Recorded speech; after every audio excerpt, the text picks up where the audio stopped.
Hey guys, welcome back to my channel, Miss Brooklyn's Journey. Miss Brooklyn here, and today we are in my kitchen. I'm going to show you one of my favorite staples right now in my kitchen. It's Korean barbecue honey sesame chicken. I'm going to take you through how I make it so that you can enjoy this with your family in your kitchen. Let's get started. So we're starting off with freshly washed and cleaned chicken thighs. I let mine sit out and air dry because it's going to give a nice crisp when we fry it in the cast iron skillet. So just make sure your chicken is completely dry. So pat it dry, no moisture at all. Now this goes against everything I stand for. Normally I would take the skin off and clean off the excess fat, but for this recipe it's sort of necessary as it flavors our base. Believe it or not, I'm keeping the seasoning very simple because we're gonna have lots of flavor.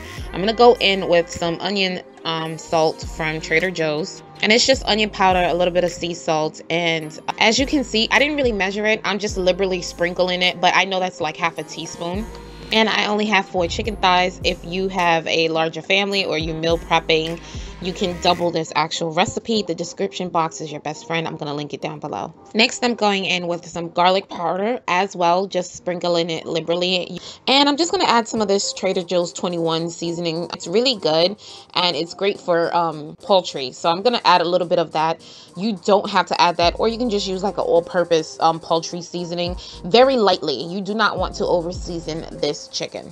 I'm going to add some fresh cracked black pepper, and I'm going to cheat a little bit, and I'm going to add some of this South African smoke, and it's just red pepper, chili flakes, and other dried up peppers. It's not that spicy, but it adds a little heat to it. I do add more chili flakes later on. So now I'm just turning over my thighs, and as you can see, these thighs are pretty big.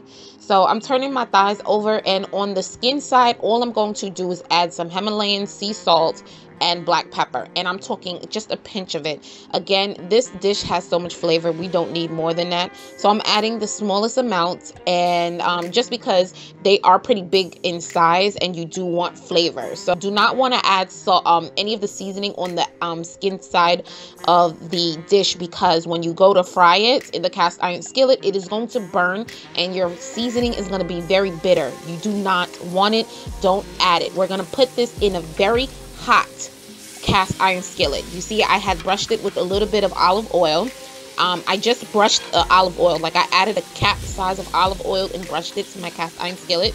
This is going to produce enough fat. You don't need to add fat, so you don't need to add oil, but just make sure your pan is extremely hot. You want it to sizzle the moment you put it in, and I had it on medium-high heat, and I put it skin side down first because I do not want my herbs burning. I'm gonna let my chicken thighs sear on medium-high heat, more on the medium side, for about 4 to 5 minutes until it becomes golden brown on the skin side. And you will know because it will no longer stick to the cast iron skillet. It will release itself because it's now crispy and the fat has rendered out. As you can see, it turned over easily with no resistance. So we're gonna let this cook for another 4 minutes, and then we're going to continue on with the actual base of this chicken. So what we're going to do is we're going to remove our chicken from our cast iron skillet. Please do not eat it. It is not cooked. We're going to just put it on a plate and let it rest, and we're going to make our base. If you want, you can go ahead and remove the rendered fat from the actual chicken thighs from the cast iron skillet. The drippings that's there, you might want to leave it because it is flavor. I'm going to add some of this toasted sesame oil to the pan, and I'm adding just a teaspoon. You want the sesame flavor. It's very powerful, and this is really great toasted sesame oil. It is cold pressed, so it's very potent. Next, I'm going to add in some low sodium soy sauce, and I'm adding a tablespoon.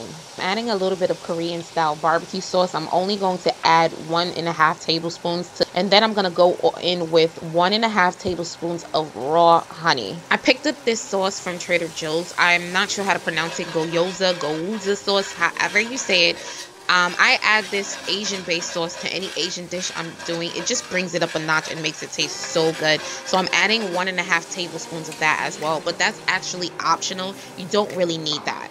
I add a 1/4 cup of warm water.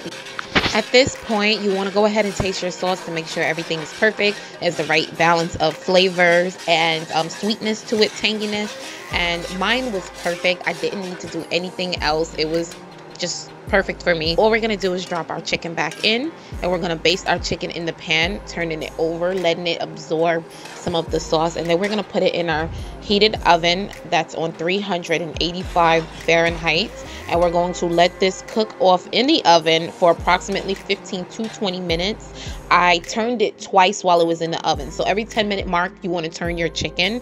And out the oven, it should look just like this. It looks so good. This dish was so good.